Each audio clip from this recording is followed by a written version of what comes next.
Bom dia. Eu sou o professor Gildo Magalhães, em nome do Grupo Cronos, do Centro de História da Ciência e do IA, dou as boas-vindas a mais uma destas nossas conferências e gostaria de dizer que esta conferência está sendo transmitida online pelo sistema de TV da USP, pelo qual os espectadores poderão enviar perguntas.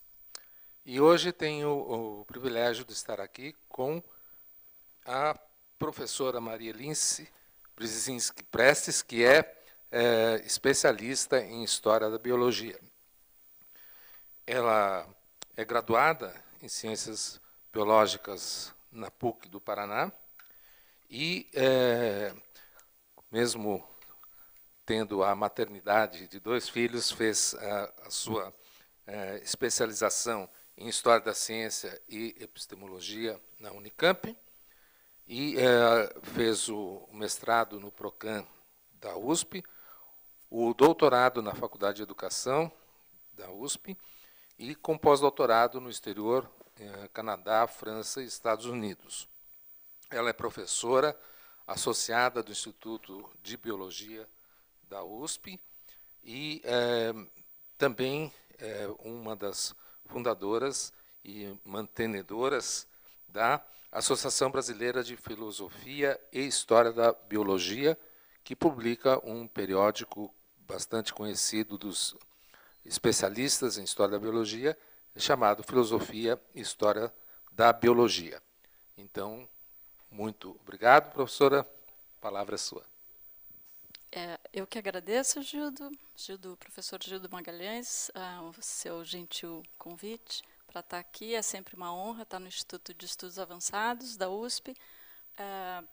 E eu vou hoje trazer aqui para vocês um apanhado de um estudo de caso, na verdade, que eu venho investigando, venho trabalhando já há bastante tempo, que são as pesquisas de Lázaro Spallanzani, um naturalista do século XVIII, italiano, e eu vou me concentrar em um dos estudos que ele fez.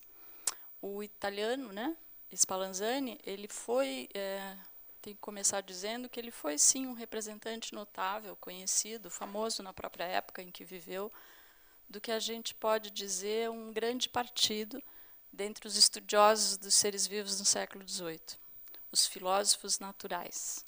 Eles eram ocupados essencialmente com as causas e o funcionamento do orgânico.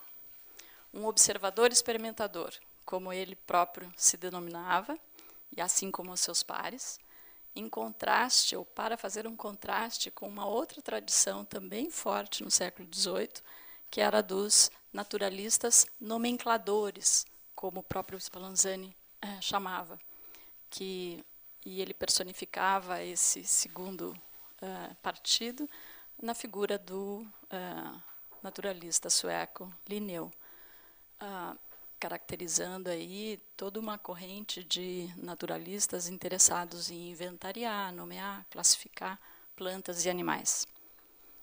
Como um oitocentista típico, Lázaro Spallanzani, contudo, não se deteve apenas no trabalho com o microscópio ou com os bisturis, com os vasos e tubos de ensaios, tubos experimentais. Ele foi também fundador da cadeira de História Natural na Universidade de Pavia, onde ele realizou mais de uma dúzia de viagens naturalísticas por diferentes regiões, não só da Itália, como da Turquia. Então, ele conjugou, por assim dizer, as duas tradições, a do naturalista de campo e a do filósofo natural, fazendo observações e experimentos no laboratório, no ambiente fechado. Ele é herdeiro de uma metodologia, eu considero, herdeiro de uma metodologia aristotélica do estudo dos animais por meio da observação e experiência. ele e seus congêneres modernos tornaram essas duas práticas, a observação e a experiência, um par indissociável, fundador e aglutinador do conhecimento do vivo. Os estudos experimentais de Spallanzani sobre uma grande variedade de temas associados ao funcionamento do vivo e nas suas diferentes manifestações, em organismos microscópicos, em plantas e em animais, constituem o solo nuclear para o desenvolvimento do seu projeto epistêmico, que era o da construção da individualidade biológica. A obra de Spallanzani constitui um estudo de caso que conduz à renovação da historiografia da biologia. E eu faço isso procurando livrá-la do vício herdado, das narrativas engendradas na esteira decorrente das veteranas histórias da física e da medicina, seja das abordagens radicalizadas na perspectiva da descontinuidade. Esse estudioso constitui um exemplo de uma comunidade ampla de filósofos naturais, oitocientistas, para os quais, desde as origens das ciências modernas, o ser vivo constitui-se como objeto autêntico de investigação, sujeito à intervenção da ordem das práticas e da teoria.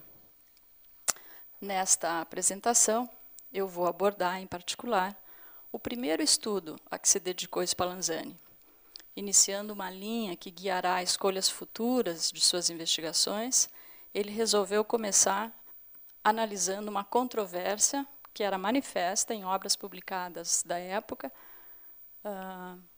controvérsia sobre os animais microscópicos, os animálculos, como se dizia, aqueles que apareciam em infusões devido a um processo, e a controvérsia, então, se dava sobre a origem desses animálculos nessas infusões.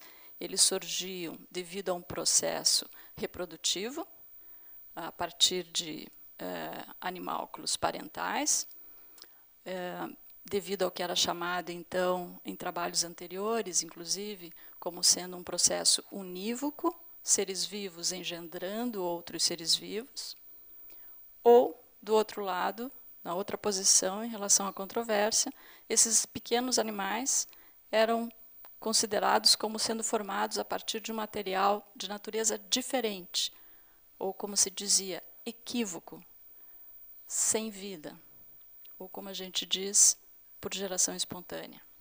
Então, a controvérsia era entre adeptos e críticos da geração espontânea. A apresentação será guiada para caracterizar o debate entre Spallanzani e Needham sobre a origem dos animálculos nas infusões, e eu quero fazê-lo caracterizando esse debate como uma autêntica controvérsia científica, assim como analisar aspectos teóricos e metodológicos envolvidos aí nesse debate. Com esse estudo de caso, eu pretendo ainda contextualizar a obra de Spallanzani na filosofia natural dos seres vivos do século XVIII, revisar a historiografia da biologia e refletir sobre aspectos de natureza da ciência e suas implicações, por exemplo, para a utilização de história da ciência no ensino de ciências em qualquer nível de escolaridade. Para isso, eu vou seguir estes passos. Então, minha apresentação está dividida em 7 passos. Primeiro, eu vou apresentar uma definição de controvérsia científica, apresentar a controvérsia de modo geral, a controvérsia entre Needham e Spallanzani. Depois eu passo para uma descrição um pouquinho mais detalhada do que o Needham fez, do que o Spallanzani fez, e as críticas na réplica de Needham a Spallanzani, e o que eu estou chamando aí de a tréplica de Spallanzani, e então as considerações finais. Então vamos começar. Vamos começar caracterizando esse episódio histórico como uma controvérsia científica. Para isso, eu vou me servir da definição oferecida pelo filósofo da ciência Macmillan, em 1987, que, entre outros aspectos, mas eu considero que esses aqui são os principais, ele diz: uma controvérsia científica é uma disputa mantida pública e persistentemente, ela tem que ser pública, pode ser oral, pode ser escrita. Ela é um evento histórico, com data e lugar definidos. Ela é prolongada, contínua, com argumentos e contra-argumentos. E ela é reconhecida pela comunidade de pares. Então, espero que, ao longo da apresentação, esses aspectos apareçam, e, se não aparecerem, vocês me cobram, que eu vou ter que dar conta deles, uma vez que escolhi essa definição para a gente analisar o que está acontecendo entre Needham e Spallanzani. Bom, partindo, então, para a apresentação geral da controvérsia, na segunda metade do século XVII, já, Leeuwenhoek havia observado ao microscópio a presença de animálculos na água de poças de água de chuva, mas ele não se preocupou em determinar a sua origem. Então, dos primeiros registros, sem dúvida, a gente tem que mencionar os desenhos do Leeuwenhoek, porque ele representou esses organismos observados, embora ele tenha feito essas observações sem se ocupar com a origem desses organismos. Ele também observou os pequenos animálculos presentes no líquido seminal de diversos animais. E, como se é mais conhecido, né, na história da história da biologia, são dessas observações que surge o nome animalculismo, para se referir aí a uma teoria que explica a origem dos seres vivos no século XVIII. Bom, em 1746, Needham desenvolve uma série de investigações microscópicas com materiais experimentais diversos e vai se ocupar com os...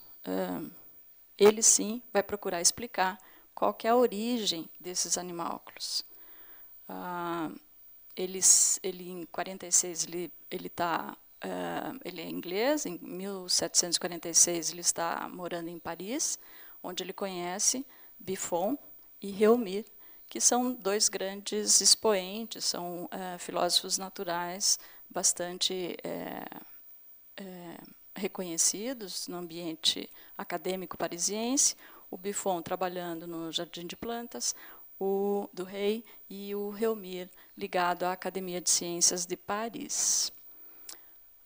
Needham e Buffon começam a desenvolver as suas observações microscópicas com infusões de sementes. Nessa época, Buffon acreditava que os corpos vivos eram constituídos por moléculas orgânicas, ou seja, supunha que, quando um animal ou vegetal morria, suas moléculas orgânicas, termo dele, que obviamente não tem relação com o conceito de molécula atual, mas é o termo que ele usava para se referir às partes pelas quais se decompunha um corpo de um animal ou vegetal morto, e que essas moléculas orgânicas poderiam dar origem a novos organismos, organismos mais simples do que aqueles de onde essas moléculas proviram, mas sim podiam originar novos organismos. Essas concepções de Buffon foram expostas no segundo volume da sua História Natural, obra também bastante famosa, bastante importante, do século XVIII, e vale aqui uma referência. A gente possui, por exemplo, os originais desta coleção na seção de obras raras do Instituto de Biociências, aqui da USP, que naturalmente não vieram para cá no século XVIII, mas o fato da gente ter aqui na biblioteca mostra o interesse tardio aí no século XX, né, das nossas universidades ainda estarem adquirindo, né, esses exemplares. Bom, então, nesse segundo volume, essa teoria de Buffon aparece e, ao desenvolver as pesquisas junto com o Needham, a gente vai perceber que o Needham vai incorporar boa parte desse referencial teórico, digamos assim, do Buffon, e realizar os seus experimentos, ou refazer experimentos como aqueles que ele tinha feito originalmente na Inglaterra. Nessa ilustração, que estava ali na página de rosto da obra do volume 2 do Buffon, da História Natural, a gente vê aqui várias pessoas. O Buffon é o que está sentado à cabeceira da mesa. Chama atenção o fato de que ele está acompanhando a observação, e quem está efetivamente manipulando o animal ali sobre a mesa para uma dissecção é um técnico, né? E eles ficam com uma certa distância acompanhando o que está sendo feito. Então, vamos guardar isso, porque vai ser relevante aí para a nossa análise. Needham e Buffon aceitavam, então, a ideia de que os animálculos das infusões e do esperma podiam resultar da combinação de moléculas orgânicas. Segundo Needham, esses animálculos não eram verdadeiros corpos vivos, mas eram simples corpos organizados, semelhantes a máquinas, conforme também concepção corrente na época. Segundo Needham e Buffon, a geração desses corpos organizados era espontânea ou equívoca, como já mencionamos, termo da época, e a ideia oposta, que era aceita pela maior parte das pessoas, é de que não, que esses animálculos decorriam de geração unívoca, os seres vivos surgiam a partir de germes ou ovos depositados por progenitores similares a eles. Em 1748, Needham enviou à Royal Society um longo relato de uma série de experimentos com evidências favoráveis à geração espontânea, que discutiremos mais adiante. Também apresentou a sua teoria das forças vegetativas. Nessa época, a ideia da geração espontânea era considerada materialista e reforçava uma doutrina pagã que atribuía poderes à natureza. Vale dizer que o Needham vai ter que se ocupar em se defender dessa acusação de materialista, uma vez que ele era um religioso convicto. De qualquer forma, essa visão de geração espontânea era contrária à visão de que todos os organismos estão presentes no germe de um dos progenitores, e que era a ideia defendida pela Igreja. Nesse momento, a opinião dos filósofos e dos naturalistas se divide em função desses experimentos, e a gente vai ver que Buffon se posiciona como favorável às ideias de Needham, enquanto Reaumur, da Academia de Ciências, junto com Charles Bonnet, que é um naturalista também importante do século XVIII, de Genebra,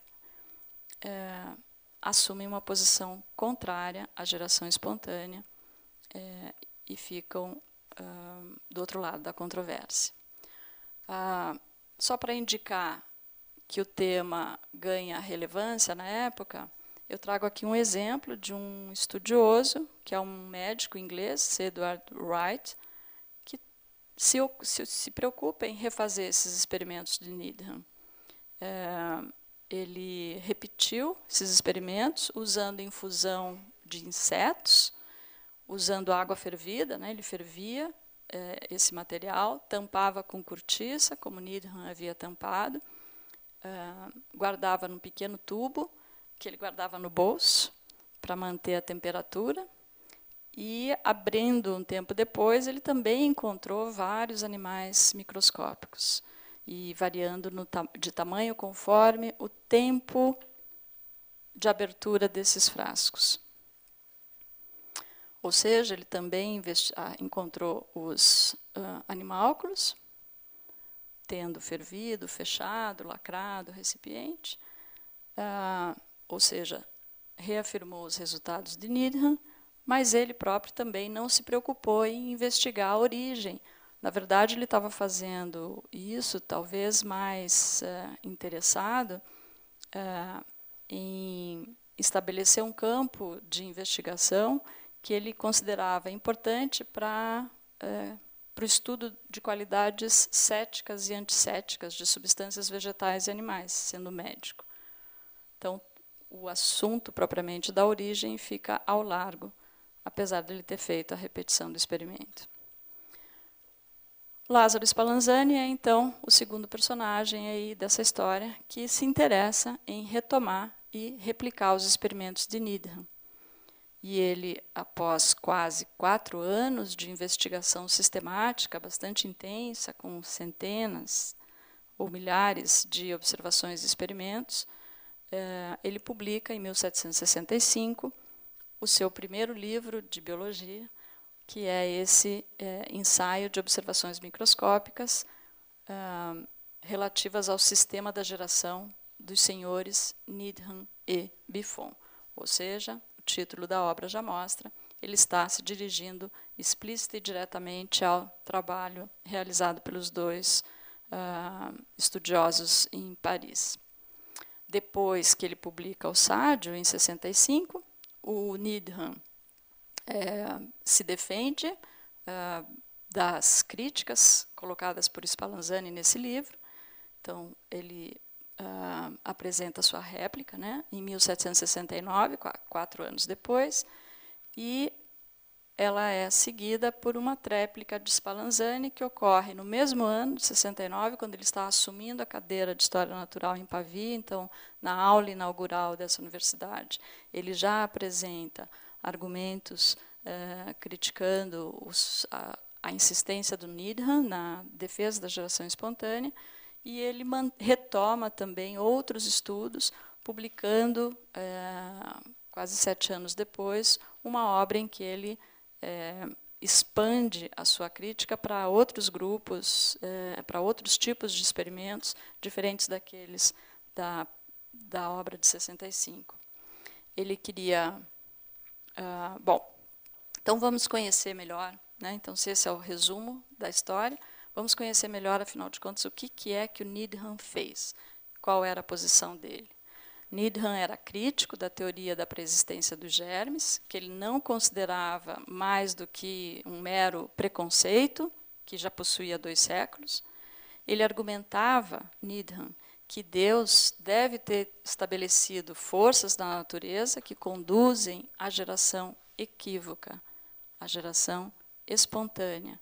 Então, aqui a gente vê bem que ele está na contramão da tendência majoritária de considerar que, ao aceitar a geração espontânea, você tem que eliminar uma ação criadora.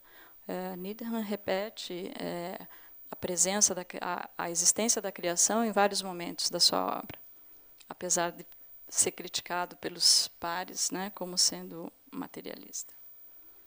Ele queria mostrar exemplos de seres que são produzidos por plantas, ou mais propriamente, são gerados a partir de plantas. Os animálculos que apareciam nas infusões, ele acreditava, eram produzidos a partir de algo que vinha de fora ou provinha da própria substância infusa. Então, essa é a primeira pergunta que ele faz ao começar os experimentos.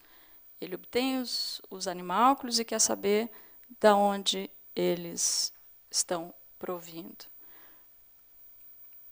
Para decidir isso, ele realizou séries experimentais. Então, ele introduziu certa quantidade de caldo de carneiro, fervido e quente, em um frasco, fechou-o cuidadosamente com uma rolha de cortiça.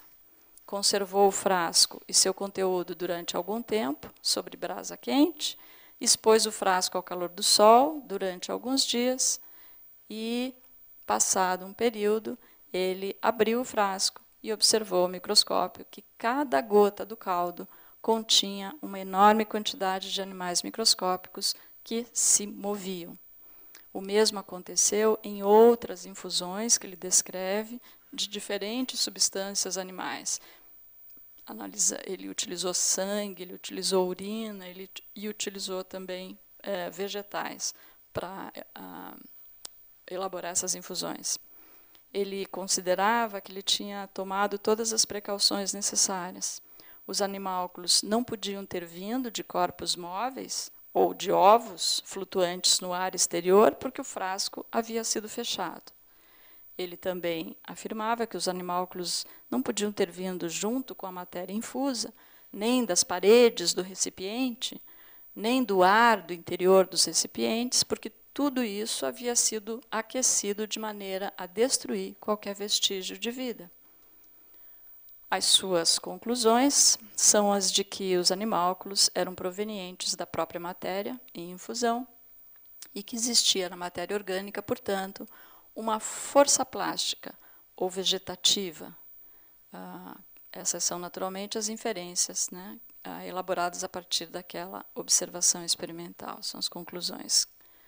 Em suas próprias palavras, ele diz: eu obtive, nesse momento, certas provas desses poderes vegetativos que, desde o começo de minhas observações, havia notado residirem em todas as substâncias animais ou vegetais, e em todas as partes dessas substâncias, até o menor ponto microscópico. O experimento de Needham é extremamente importante. Needham utilizou técnicas que não deixam de ser novas na época, apesar de parte dessas técnicas já terem sido empregadas por Francesco Redi no século anterior. De qualquer forma, ele está estabelecendo protocolos experimentais que são pouco usuais entre os filósofos naturais do vivo no século XVIII.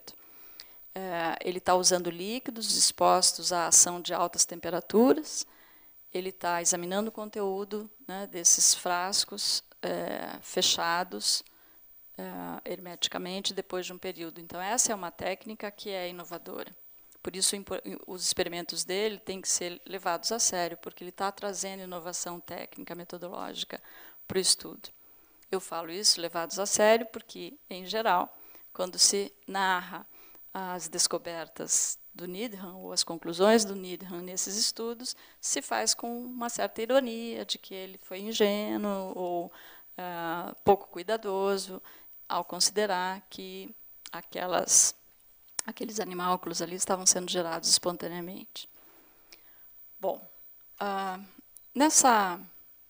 logo após a publicação do trabalho do Needham, aparece em Paris um livro intitulado Cartas a um Americano sobre a História Natural Geral e Particular do Sr. Buffon, uma obra anônima, mas que corria, inclusive se encontra nas cartas do período, com muita frequência, a referência ao nome, ao autor dessa obra, que seria Joseph-Adrien Lelarge de Lignac, que era um auxiliar de Réaumur na Academia de Ciências.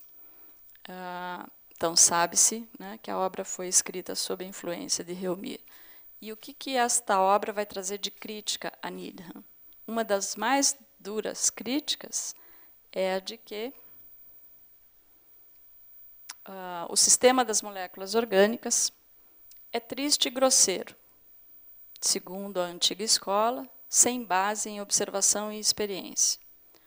Ou seja, o que aparece como crítica principal no livro é apenas uma retomada de um aspecto teórico que estava sendo considerado naqueles experimentos, que era a questão das moléculas orgânicas. E essa crítica se dá apenas com uma adjetivação aí, negativa e simplista, de que se tratava de um sistema triste e grosseiro. Outro aspecto que a carta levanta é de que os glóbulos móveis, os tais animálculos ou glóbulos móveis, ainda que muito pequenos, são verdadeiros animais e provêm de progenitores que lhes são similares. Ou seja, a carta apenas reafirma a perspectiva contrária à geração espontânea, dizendo que, apenas afirmando, sem trazer novas evidências de observação ou de experiência, sobre a natureza daqueles corpos móveis ali vistos ao microscópio, simplesmente negando que se tratava das moléculas orgânicas ou dos glóbulos móveis que Buffon e Needham queriam interpretar. Essas cartas também criticaram alguns aspectos dos experimentos do Needham. Um deles é de que os animálculos das infusões podiam provir de animais que estavam... insistem a crítica é de que, sim, ao contrário do que o Needham pensava, esses animálculos poderiam sim provir de outros que estivessem no ar do interior dos recipientes ou nas paredes do recipiente, ou até mesmo misturados no caldo de carneiro, simplesmente porque Needham não teria aquecido suficientemente tudo isso.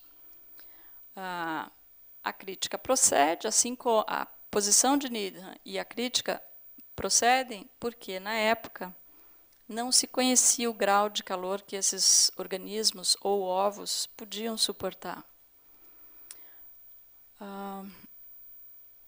Com essa publicação, a gente pode sintetizar a opinião geral da época com as palavras do naturalista genebrês, do Bonnet, que alegou que, além dos animálculos poderem ter resistido ao aquecimento a que Needham os submeteu, os frascos poderiam não estar bem fechados, porque, afinal, a cortiça é porosa. De modo que Bonnet apoiou as críticas anônimas, que a gente sabe serem vinculadas a Lignac e Réaumur, e comentou: devemos perdoar os antigos por sua doutrina nas gerações equívocas, mas o que pensar de um sábio do século XVIII que a ressuscita? Então, eu trago essas passagens para a gente ver como o debate, apesar de tratar de questões de alguns pontos experimentais, ele se dava muito mais num nível extra-experimental de retórica, em que se procura minimizar a opinião do lado opositor. Com esse quadro é que o Spallanzani começa os seus estudos. A gente, quando ele inicia, sabe-se que desde a publicação do Needham, as discussões permaneceram nesse nível de especulação, não havendo novos dados experimentais, e é por isso, então, que Spallanzani decide começar o seu trabalho, e em maio de 1761, ele começa a repetir os experimentos de Needham. Ele publica os resultados no livro de 65, aquele ensaio sobre as investigações microscópicas, o Saggio, onde ele escreve: em diversas cidades da Itália, viu-se a formação de partidos contra a opinião do Sr. Needham, mas não creio que alguém tenha pensado em examiná-la pela experiência. Ou seja, ele está dizendo que todo mundo comenta, todo mundo fala do Needham, mas todo mundo critica, e ninguém efetivamente repetiu seus experimentos, então é isso que ele, Spallanzani, se propõe a fazer. Ao publicar o livro, em 65, ele diz, nesse momento, ele conhece pessoalmente Needham, ele enviou para Needham um exemplar do livro, do Saggio, não só para o Needham, mas para vários estudiosos da Europa toda, incluindo um exemplar para Buffon, um exemplar para Réaumur, na Academia de Ciências de Paris, e ele enviou também para o Bonnet. Iniciando, inclusive, esse presente faz com que se inicie entre ambos uma longa amizade, aí marcada por intercâmbio de muitas cartas, em que eles vão discutir estudos por mais de uma década, fazer discussões bastante detalhadas aí sobre os estudos em curso. Ele mandou o livro também para outros expoentes de outras áreas, como o fisiologista Haller, como o físico Nollet e o filósofo Voltaire. Então, Spallanzani sabe bem em que tipo de enxame ele está mexendo e a atração que esse debate poderia causar sobre diferentes tipos ou diferentes áreas aí de estudos acadêmicos do período. No Saggio, o Spallanzani descreveu resultados de observações microscópicas com animálculos que surgiam rapidamente em infusões de diferentes sementes vegetais: abóbora, camomila, azedinha, milho, cevada, trigo. Ele advertiu que os diferentes tipos de animálculos apresentavam uma forma constante, ou seja, ele fez exatamente o que o Needham fez e encontrou os animálculos. E aí ele diz: esses animálculos apresentavam uma forma constante, o seu movimento no líquido não era puramente mecânico, mas regular e espontâneo, ou seja, ele está dizendo, não eram só moléculas orgânicas, eram seres vivos sim, eram animais sim, por conta de movimento espontâneo, que muda, né, ele relata com minúcia o modo pelo qual ele faz a observação ao microscópio, dizendo que esses animálculos desviam de obstáculos, que eles mudam de direção repentinamente. Então, tudo isso não é só uma máquina, não é uma molécula orgânica, é sim um animal dotado de movimento espontâneo. E aí o que ele vai fazer, que é bastante importante para os resultados que ele vai obter adiante, é estabelecer os diferentes graus de calor, como ele fala, de calor e de frio, que esses animálculos poderiam suportar, e compara com diferentes graus de calor e frio que outros insetos, como se chamavam na época, todos esses animais inferiores, também poderiam suportar. Por conta dessa primeira série de experimentos, a conclusão dele não é da geração espontânea, mas sim, ele diz, posso concluir com certeza que isso que eu estou vendo ao microscópio são verdadeiros animais. Então, ele está refutando um dos pressupostos teóricos lá de Needham e Buffon. Tais resultados, né, contrariavam, né, a ideia dos glóbulos móveis e das moléculas orgânicas, e estavam nitidamente de acordo com as objeções feitas nas cartas a um americano, que indiretamente foram escritas por Reumir. Spallanzani repetiu os experimentos de Needham, introduzindo variações agora, para eliminar a dupla causa de dúvida. A dúvida era se houve isolamento adequado e se a temperatura estava desempenhando algum papel aí. Então, nesses experimentos, ele empregou 19 recipientes com diferentes tipos de matérias infusas. Acreditava-se, na época, que havia animálculos correspondentes, animálculos de espécies distintas em diferentes tipos de infusão. Então, é por isso que ele faz com tantos materiais diferentes. E, em vez de fechar esses recipientes com cortiça, que ele diz é um material poroso, deixaria entrar qualquer coisa, ele lacra os recipientes com a chama de um maçarico. E, em vez de aquecer os recipientes sobre um fogão, sobre a brasa quente, ele submergiu esses recipientes em água do interior de um recipiente maior, como Francesco Redi havia feito no século anterior, deixando ferver durante 1 hora. Ou seja, ele também faz, nessas baterias de experimentos, ele marca muito os detalhes da descrição aí experimental. Ele obteve, então, um resultado, ao fazer desta nova forma, com estas modificações em relação a Needham, ele obteve como um resultado completamente diferente. Não apareceu nenhum animálculo em nenhum dos 19 frascos. Antes disso, a partir de resultados obtidos com infusões preparadas com água destilada e sementes de melancia, abóbora, germes de peixe e amêndoa, Spallanzani advertiu que a quantidade de animálculos tinha uma relação com a entrada do ar que não havia sofrido a ação do fogo. Ele usou para isso recipientes, fez baterias paralelas de experimentos, usando recipientes abertos, e nesses ele sempre encontrava animálculos em abundância. Ele usou recipientes tapados com algodão, em que ele também encontrou animálculos, mas em menor quantidade.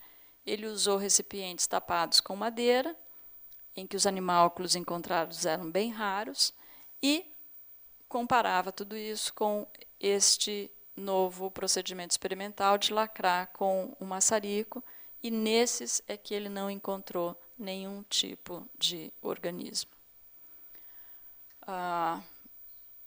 Entre dezenas, centenas, milhares de baterias experimentais distintas, ele publica, então, a obra, que eu já havia referido, em 65, e a envia para todos os cantos da Europa.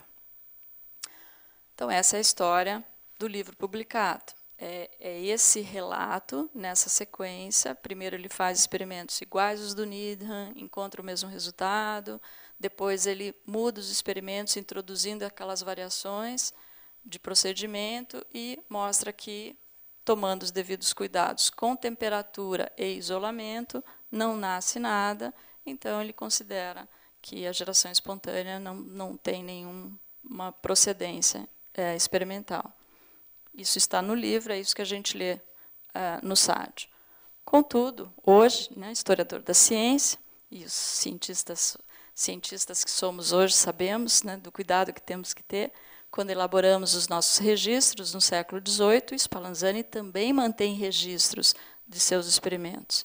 Ele faz os diários, o século XVIII está instituindo os naturalistas, os filósofos naturais do vivo do XVIII, estão instituindo essa prática do registro dos cadernos experimentais com tabelas, com ilustrações, com datas, com alguma quantificação dos procedimentos adotados, de modo que a gente, historiador, pode hoje acessar os diários.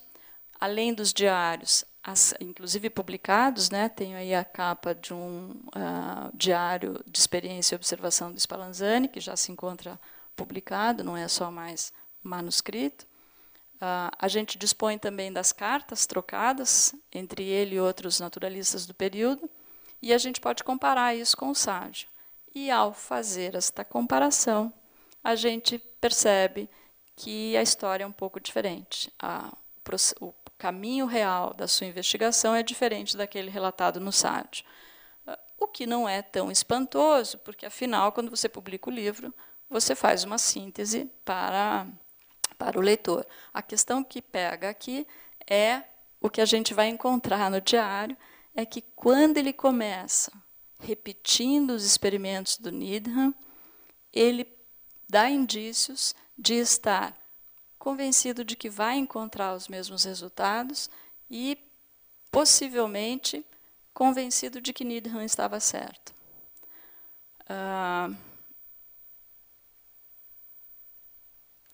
A gente viu também que ele vê pelas cartas que, quando ele começa os experimentos, ele chega a escrever uma correspondência para Needham, contando dos seus primeiros resultados semelhantes, concordantes com o do Needham, contando do seu entusiasmo em encontrar esses resultados semelhantes e concordantes. Ele acreditava que estava confirmando as suas observações. E ele escreve também em outra carta, até então, né, 1761, quando ele está começando os experimentos, eu não podia discordar daquele excelente naturalista. Depois disso, na verdade, 2 anos depois, no outono de 1763, Spallanzani retoma uma série longa de experimentos, mas já segundo as objeções a Needham expostas na carta ao americano, nas cartas ao americano, inspiradas por Reumir. E, além dele ter lido esse material e ter refeito os experimentos com base nessas críticas, ele também parece ter convergido para essa nova posição, no sentido de ficar num ponto contrário ao de Needham, devido a uma nova valorização que o pré-formismo estava atravessando na época. O pré-formismo é a concepção defendida pelo Bonnet. Bonnet publica um livro importante, né, que é traduzido na Itália, é abordado pelo fisiologista mais famoso da época, que é o Haller, da Alemanha, e, além, então, do próprio impacto no mundo acadêmico, há também dimensões filosóficas e religiosas aí em jogo. Enfim, são suposições, cruzamentos de eventos que estão ocorrendo no período. O que a gente sabe é que, quando Spallanzani publica o Sádio, ele omite inteiramente esse momento dos seus pensamentos. Ele expõe a existência de uma controvérsia que dividia a opinião dos filósofos naturais da época entre os que defendem a pré-formação ou os que defendem a epigênese, entre os que defendem as forças plásticas ou o sistema dos ovíparos. Desde o início dessa versão, ele se posiciona abertamente a favor da pré-formação, criticando duramente o segundo sistema, que é o defendido por Needham e Buffon. Ou seja, ao publicar o Sádio, Spallanzani omitiu inteiramente o percurso real de suas investigações. A ordem dos experimentos que aparecem no Sádio não corresponde à ordem que ele, de fato, os realizou. Spallanzani relatou os experimentos numa ordem relacionada diretamente aos argumentos de Needham e Buffon, que ele desejava criticar. O relato do Sádio é indicativo do esforço persuasivo do autor, de modo a fornecer uma apresentação consistente ao sistema de geração dos seres vivos que ele queria defender.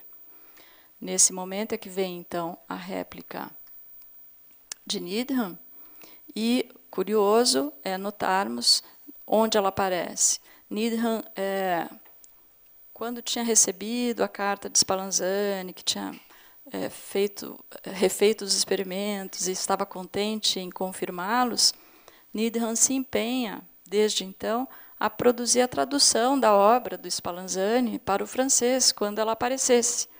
E quando ela aparece, como eles não se falam nesse período, o Needham recebe a obra e mantém o compromisso de acompanhar a tradução, que é feita por outra pessoa, mas ele acompanha e, certamente, se espanta com os resultados e introduz nessa tradução a sua réplica, na forma de notas de rodapé e de um aposto de quase 100 páginas ao livro.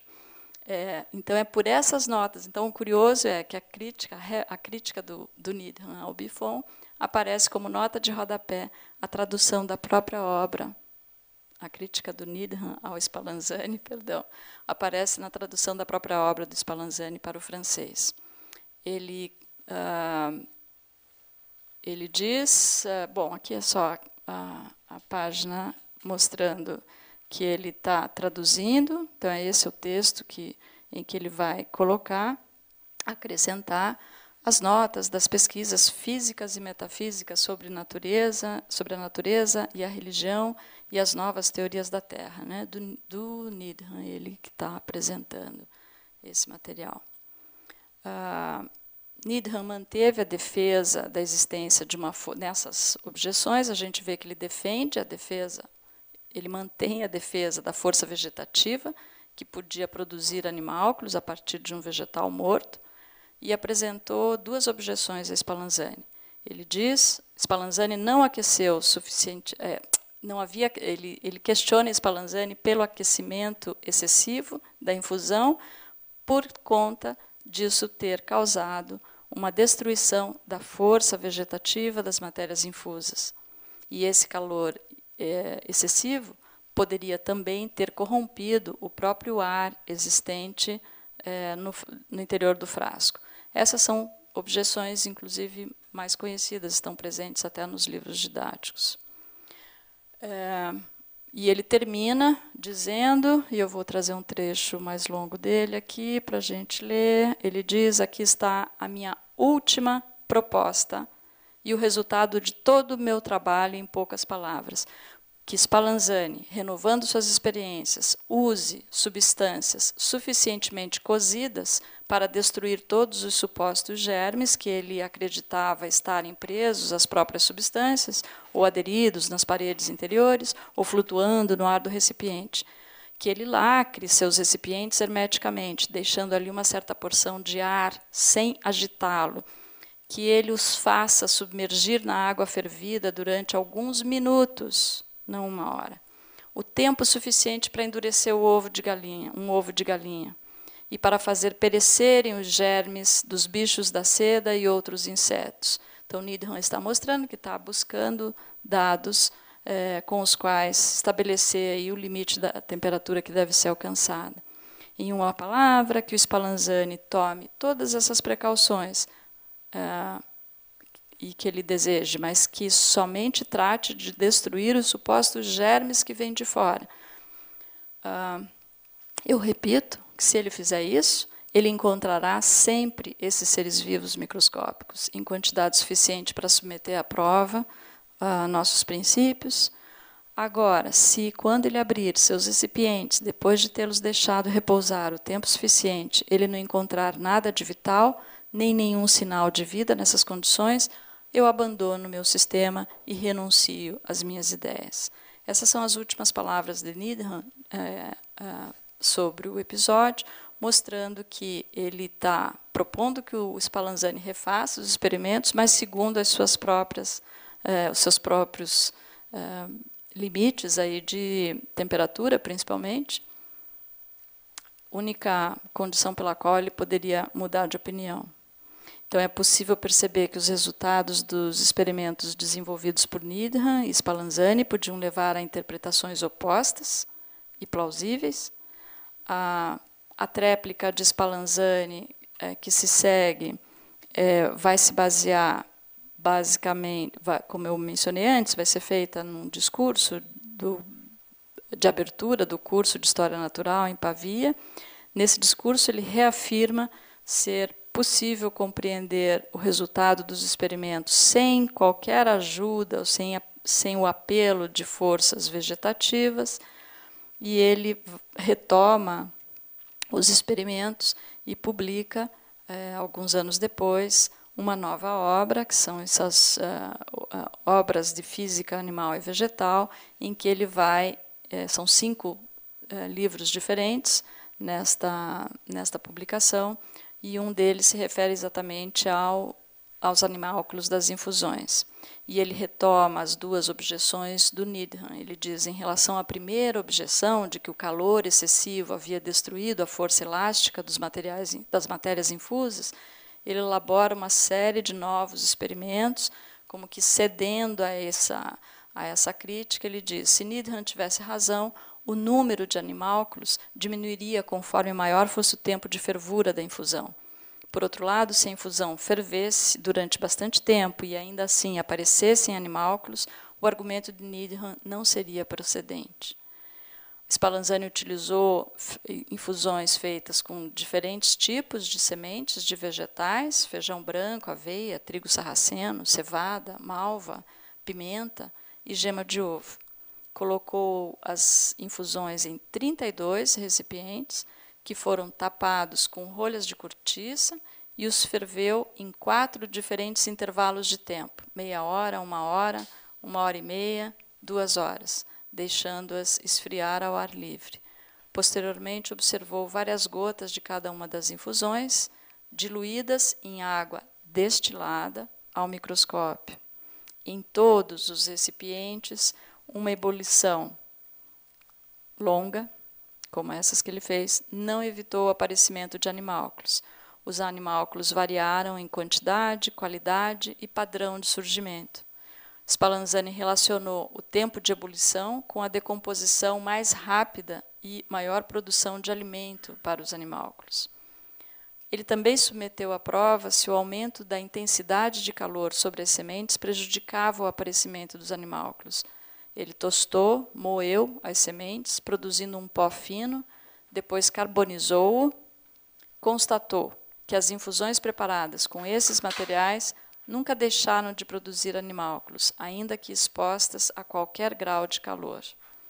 Então, ele conclui, disso resulta uma rigorosa e incontestável consequência. A primeira objeção do naturalista inglês é falsa, e a força vegetativa nada mais é que pura obra da imaginação, já que se a violência do fogo devia privar as infusões de qualquer espécie de animálculos, destruindo completamente essa força vegetativa, o que se deve pensar quando eles aparecem ainda mais abundantemente, que é o que ele encontrou.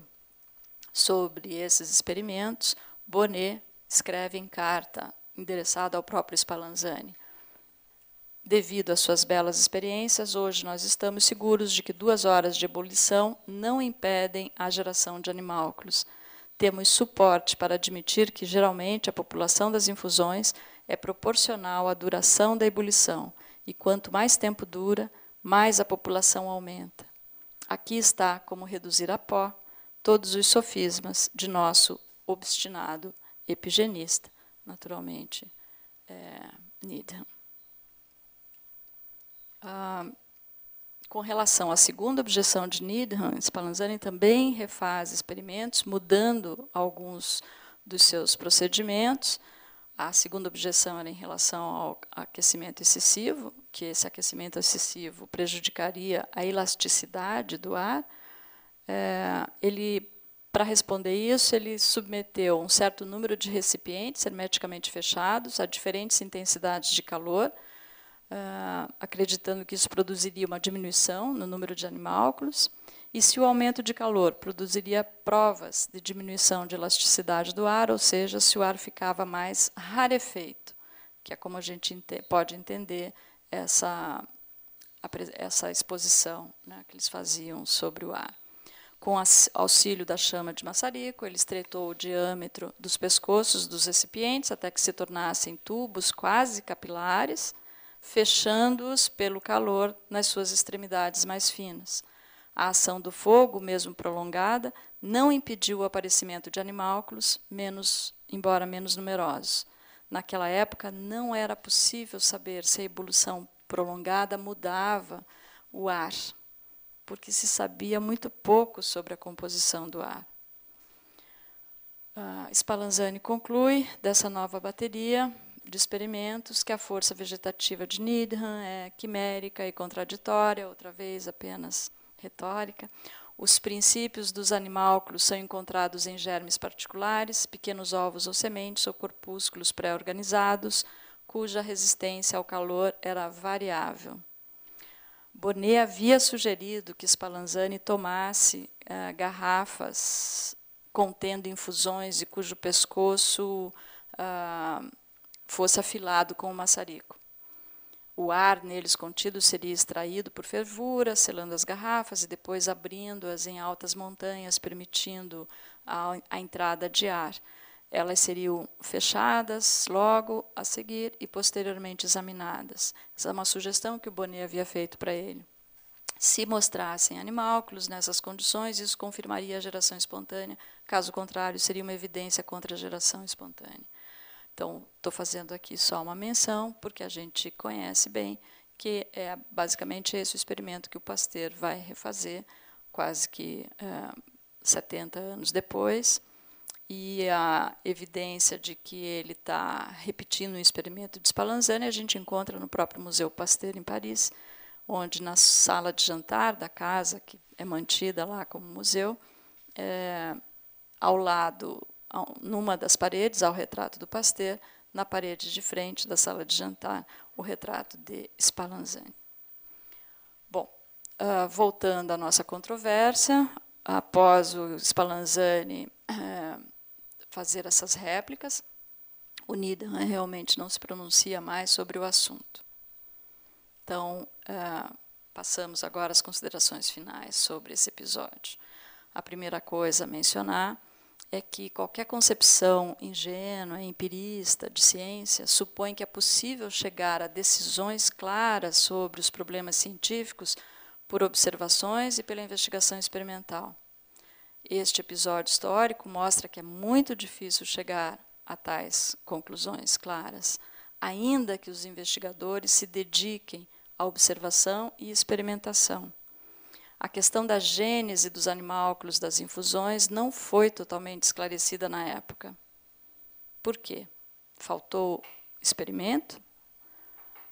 Needham e Spallanzani eram ambos experimentadores competentes, ambos aperfeiçoaram experimentos mais simples que haviam sido realizados antes, ainda que os experimentos de Spallanzani fossem muito bem concebidos, eles não produziram evidências suficientes para que Needham abandonasse seu sistema, como vimos nas suas próprias palavras.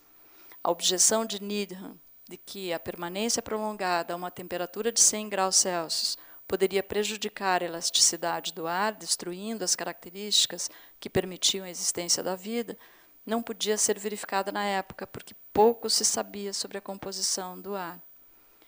Ou seja, faltou a ambas as partes a disposição para desenvolver experimentos intermediários que poderiam ter esclarecido a situação. Spallanzani focava o seu interesse no estabelecimento do cânone da individualidade biológica, enquanto Needham mantinha seu interesse na força vegetativa da matéria orgânica, como uma espécie de explicação para o fato de não tentar refazer experimentos aí intermediários que poderiam, de fato, se colocar à prova. Além disso, a multiplicação dos experimentos não seria suficiente para esclarecer tudo, já que havia pressupostos diferentes assumidos pelos dois investigadores. Esses pressupostos constituíam premissas teóricas que não estavam sendo testadas nos experimentos, como a teoria da pré-formação e a teoria da epigênese. Além disso, assim, é preciso rever afirmações, até mesmo de historiografia recente, como a de que Spallanzani demoliu sistematicamente as teorias de Buffon e Needham sobre a geração animal por meio de procedimentos experimentais altamente acurados e rigorosos. Não é verdade. As contribuições de Spallanzani, assim como as de Francesco Redi no século XVII e de Louis Pasteur no século XIX, são comumente mencionadas como se cada um deles tivesse provado que a geração espontânea foi descartada por meio de experimentos rigorosos. Tanto não foi que foi retomada, né, ao longo desses 3 séculos, e mais, foi retomada após Pasteur. Esse tipo de simplificação apresenta uma concepção simplista de ciência. Podemos falar que houve uma controvérsia, para encerrar aí, que houve uma controvérsia entre Needham e Spallanzani nos modelos de controvérsia científica de Macmullen, porque vimos que essa controvérsia foi pública, ela se deu tanto em aulas, na aula inaugural de Spallanzani, quanto em obras publicadas, ela foi contínua, ela teve réplicas e tréplicas, ela ocorreu no intervalo de tempo dado, historicamente dado, desde a primeira publicação do Needham, em 1945, até a última publicação de Spallanzani, em 1976. Ela envolveu a Academia de Ciências de Paris, o Jardim do Rei, a Universidade de Pavia. Ela foi acompanhada pela comunidade de pares, como Buffon, Réaumur, Bonnet, para a gente ficar sempre aí apenas nos mais famosos da época. Ainda, segundo Macmullen, uma controvérsia acaba por resolução, ou seja, quando há um acordo mútuo entre ambas as partes, ou ela acaba por encerramento, quando um tipo de fator não epistêmico, como uma autoridade externa, declara que a controvérsia acabou, que é exatamente o que aconteceu quando Pasteur refaz os experimentos e ele é considerado vencedor da controvérsia. Ele não foi considerado vencedor por Pouchet, ele foi considerado vencedor da questão pela Academia de Ciências da França. Então, teria sido encerrado dessa forma. Mas, segundo Macmullen, há situações também em que as controvérsias científicas elas são abandonadas no sentido de não terem sido resolvidas, nem por acordo mútuo, nem por uma ação externa, de modo que ela não é exatamente encerrada, ela é apenas abandonada, deixada de lado, temporária ou permanentemente, por falta de interesse, por falta de condições de continuação da investigação, por morte das pessoas envolvidas, etc. Caracterizada assim a controvérsia, então, com esse modelo, eu caracterizo a controvérsia aí como não resolvida, mas como abandonada, e temporariamente. Dessa forma, a gente compreende por que ela é retomada por Pouchet e Pasteur,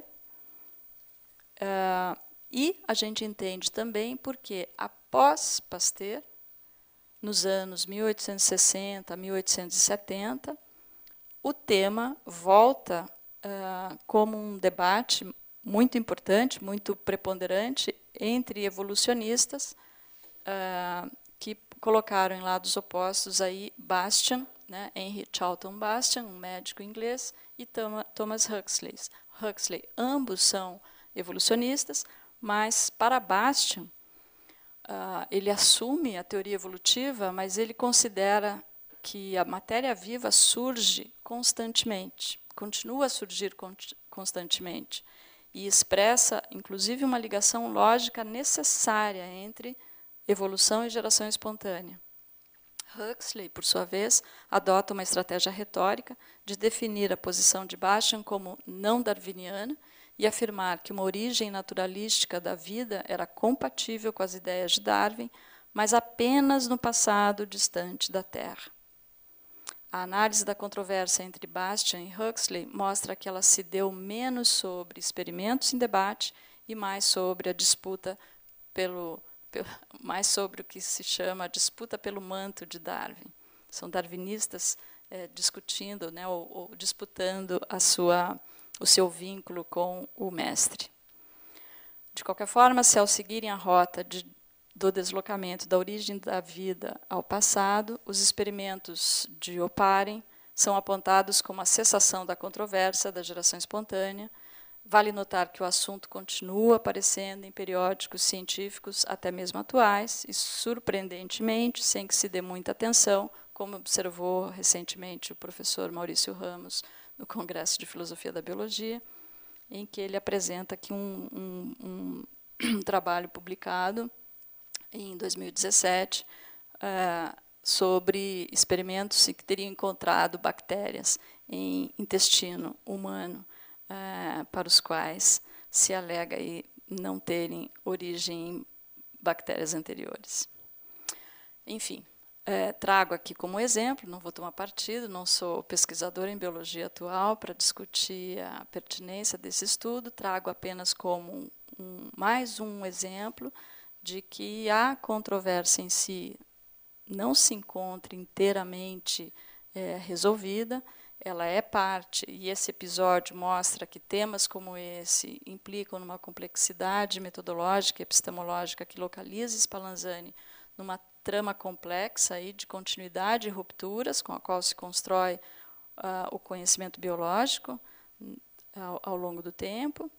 E quero encerrar trazendo a luz novamente para a importância das controvérsias como um recurso, não só para o estudo da história da ciência, mas especialmente para a aplicação de história da ciência no ensino de ciências.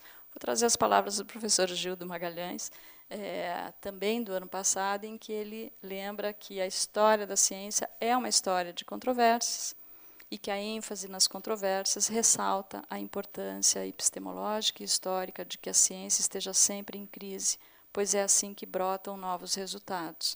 A discordância e a falta de consenso ocasionam a distinção da ciência de outras atividades humanas, em que a ortodoxia passa a ser a regra. Sem esse entendimento dialético, a ciência acabaria por sucumbir à intolerância, porque seria dominada por dogmas e paradigmas como uma religião. Então, nada mais oportuno do que trazer estas palavras do professor Magalhães para a gente refletir sobre o papel das controvérsias no desenvolvimento do pensamento científico. Obrigada.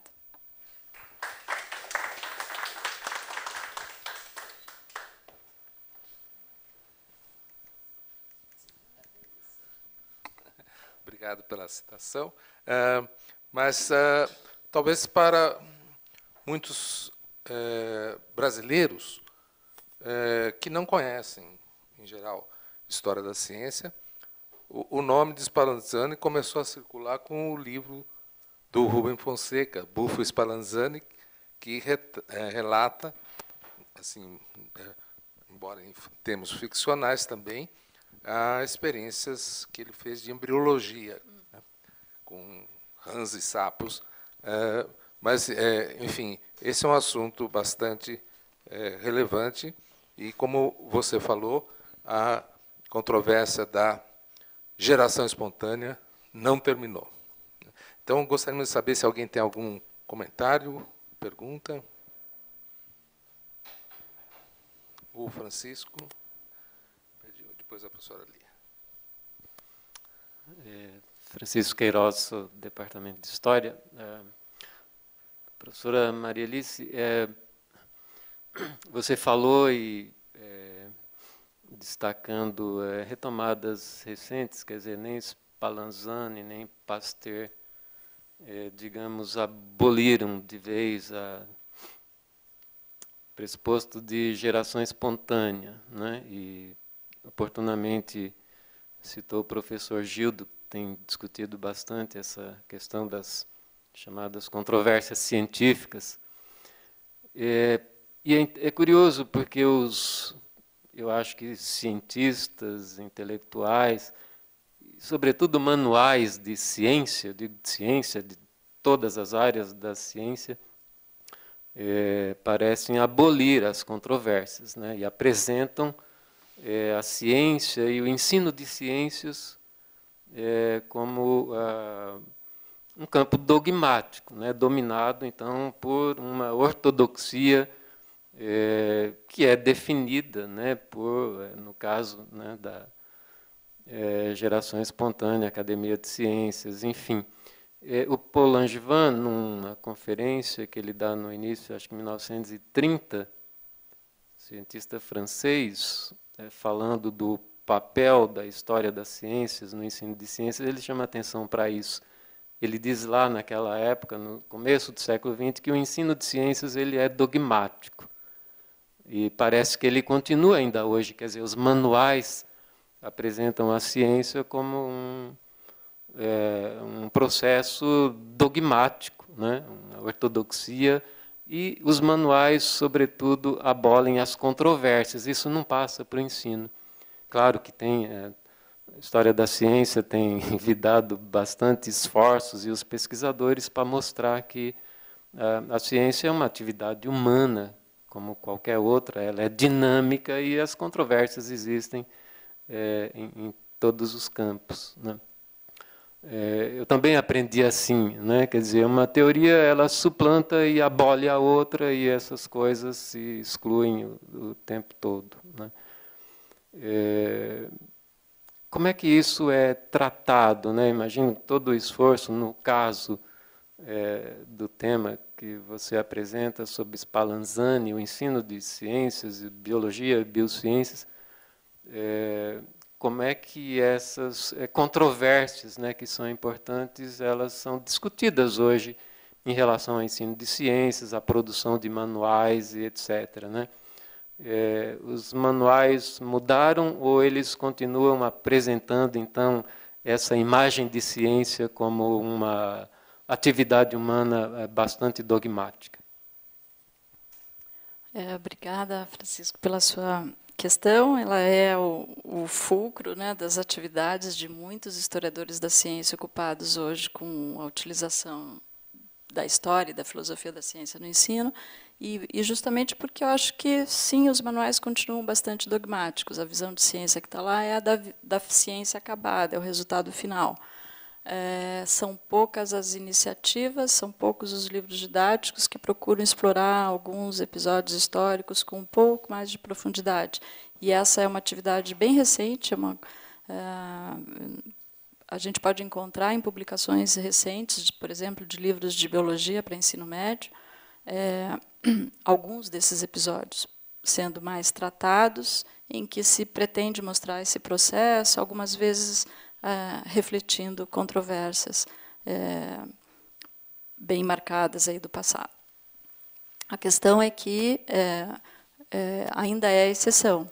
E essas iniciativas elas se deram, me parece, mais por conta da própria iniciativa dos autores do que, digamos, para a gente fazer referência aí ao Programa Nacional do Livro Didático, que contribuiu muito com a melhoria do livro didático brasileiro, né, através dos critérios que avaliam vários aspectos desses livros, mas que, infelizmente, na minha opinião, faz uma análise ainda muito preliminar, muito geral, muito superficial do conteúdo histórico da ciência nesses livros.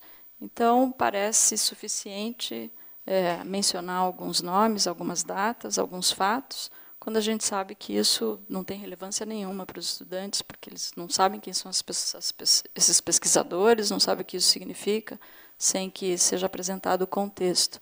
Lembro até de já ter conversado com autores de livros didáticos e deles dizerem que é impossível você introduzir mais conteúdos, porque o livro didático já é bastante sobrecarregado.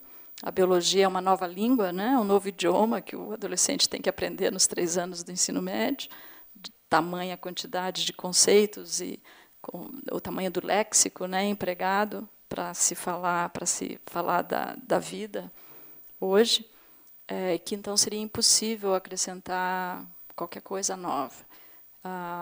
E nessa conversa eu lembro de ter sugerido que então se tirassem todas as pequenas citações pontuais para ganhar algumas páginas e explorar pelo menos algum episódio, que se ganhe 2 ou 3 páginas, se explore um episódio de forma contextualizada e complexa, ou mais complexa, para que sirva como um exemplo de como a ciência ocorre na prática, que isso seria mais relevante. Isso, eu acredito que, enquanto o nosso ensino e as nossas avaliações forem conteudísticas, né, ao invés de serem conceituais, o problema vai continuar. A professora Lia queria a palavra. Temos tempo exatamente para mais uma intervenção. Gostei muito da apresentação, eu não conhecia os detalhes. Claro que de Pasteur em diante fica uma coisa mais ou menos conhecida, mas foi importante localizar.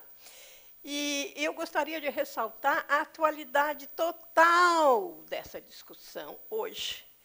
Porque, na verdade, hoje, a discussão ela enfrenta a problemática da origem da vida, que continua completamente em aberto, e também da evolução, que está fossilizada numa ortodoxia que parece que não está sendo questionada por quem não é cientista. Mas os cientistas sabem que está sendo questionada. Então, por que não aparece para fora? É porque a ciência segue uma tamanha especialização que você não tem como trazer as discussões para o leigo absoluto. O leigo está tão por fora que não consegue nem começar a entender. Agora, com relação à evolução, eu acabei de ver na internet um meeting que teve na Royal Society no final de 2016, que saiu muita coisa em janeiro de 2017, eu vi tudo, questionando violentamente o neodarwinismo, que é uma ilusão total achar que resolveu alguma questão. Não resolveu. O problema básico é que não tem a resposta. Então, quando a ciência não encontrou uma outra resposta, é muito difícil questionar para fora a ortodoxia. Porque fica todo mundo achando que aquilo é verdade. E não é. Mas só quem está dentro é que sabe que não é. Então, esse é o ponto. Quer dizer, a origem da vida ela continua sendo questionada com uma visão puramente materialista, de que apareceu do nada, ou visões de que ou é religião ou é um extraterrestre que não resolve o problema. Então, a vida continua um mistério total, completo e absoluto, pelo menos a maneira como eu vejo. Mas que a evolução também não está resolvida, isso basta ler Darwin. O que Darwin propôs não tem nada a ver com o que os neodarwinismos definiam no começo do século XX. Então, as controvérsias, e eu como física, eu vejo as controvérsias violentas envolvendo os egos dos pesquisadores, sobre detalhes que, se quiser parar para pensar, você chega numa conclusão, mas o ego não deixa. Então, esse é o ponto. Eu acho que a existência de controvérsia dentro da ciência é que precisa ser melhor trabalhada. Porque se você fica só no aspecto histórico, você só vê uma parte. Você não consegue chegar no que está acontecendo.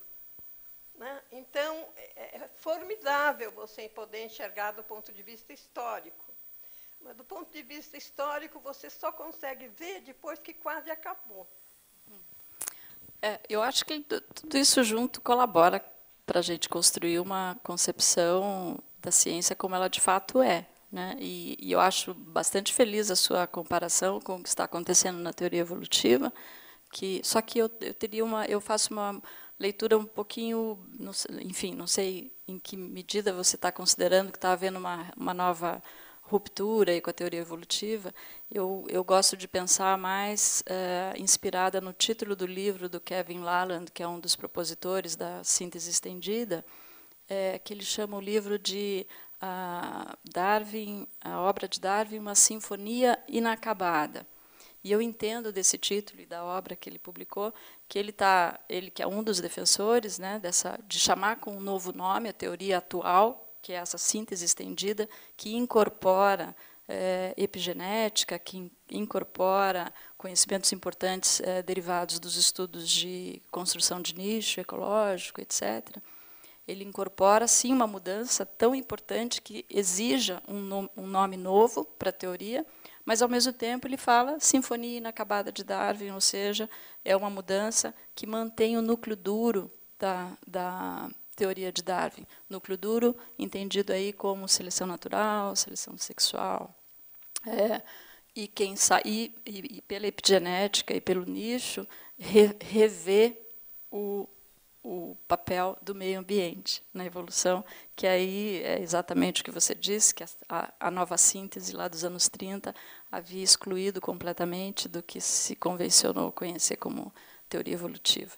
Então, de fato, eu acho que está ocorrendo a gente está vivendo um momento bastante interessante na biologia atual, que é de revisão de um modelo bastante importante, até mesmo como programa de pesquisas, abrindo programas de pesquisas aí para a área, mas eu não diria que é exatamente uma ruptura com Darwin.